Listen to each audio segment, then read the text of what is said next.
Another pair here, and this is another pair of 7 litter gilts. So again, sevens are going to be Magic Trick, which was our lead off at our live sale last year. That's at Laird's. Would actually, I forgot to mention, be a litter mate to the Ellsworth barrel that wins the Open Show and actually wins the points in Ohio. Was a mate to the Reserve Gilt on the points in Ohio. Wagner's had a barrel in Illinois that won a bunch, and that litter was just incredible. Mom would be a litter mate to Dishman's barrel that's fourth overall across there at Indiana the year before. So Magic Trick, nothing to hide. Josie Wales, the bigger thin belted gilt's going to be 7-1. The kind of Hampshire marked one, if you will, is going to be 7-5.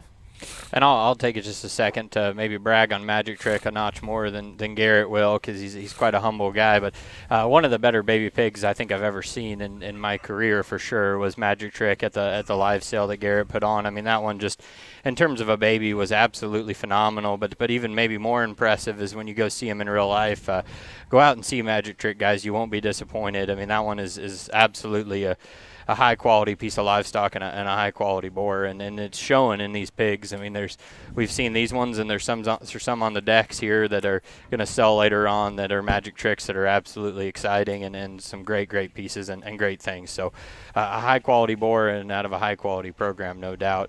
We can start with 7-5 and the gilt there that Abby's got. I think that one, just in terms of proportions, is awfully nice. I mean, she looks like a lady up front, very cute headed and good jawed and good skulled and long fronted. But then, when you get back there from there, I think her full rib read's right, and she's really opened up in terms of her cage, and back spread is very, very good. So I think it's, as far as a show gilt, this one hits the nail on the head for me, of one that I don't have to worry about feeding back shape into her. I don't have to worry about feeding rib cage into her, and she's got the look and the build. So those are kind of all the boxes and things that I check when I'm looking for these show gilts that we're trying to feed, is that, do they have the back shape, and do they have the skeleton and the look and balance to kind of fill that out? And she does all those things extremely well. So I think a really, really fun and high quality show gilt. 7-1, the more narrow belted one that Abby's getting there now. I think just in terms of productivity overall, this one's extremely good. I mean, great rib cage and great center body.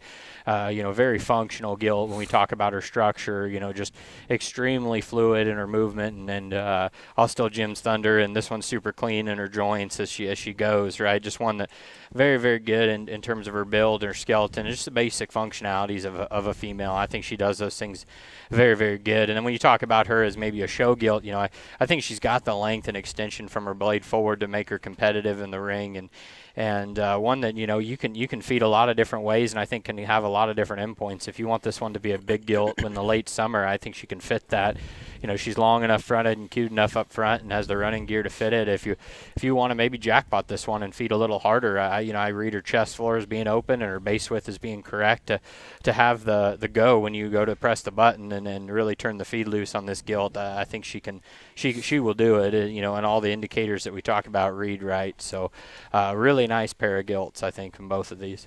That narrow belted one that Abby's on, again, we've talked about dual purpose on some. I see her as that, and truthfully, if she stays kind of the way she is as you feed her throughout the season, I would stick her in the breeding side of it. She looks like the productive one of them that looks more like a production hog and still has an awesome kind of a show ring appearance, head carriage and extension, bone, softness and pliability of center, a little softer muscle kind of hog. Not saying that in a negative way by any means. You can make her however you want to, but that one there just fits a breeding hog kind of a look to me in an extremely good way, and ties it all together with really good kind of balance, and still some good pieces, outreaching pieces that still doesn't get you too far out of line. The little one, the Pig 5 there that she's on, the wider belted one, I put down neat. That one just a neat built one. Now, she looks like a jackpotty kind of a hog to me. And the good jackpotty kind of hogs, as you feed over a long period of time, which usually the good ones do, she could be an awesome big one and be incredibly impressive over like a very long window that we haven't even talked about yet.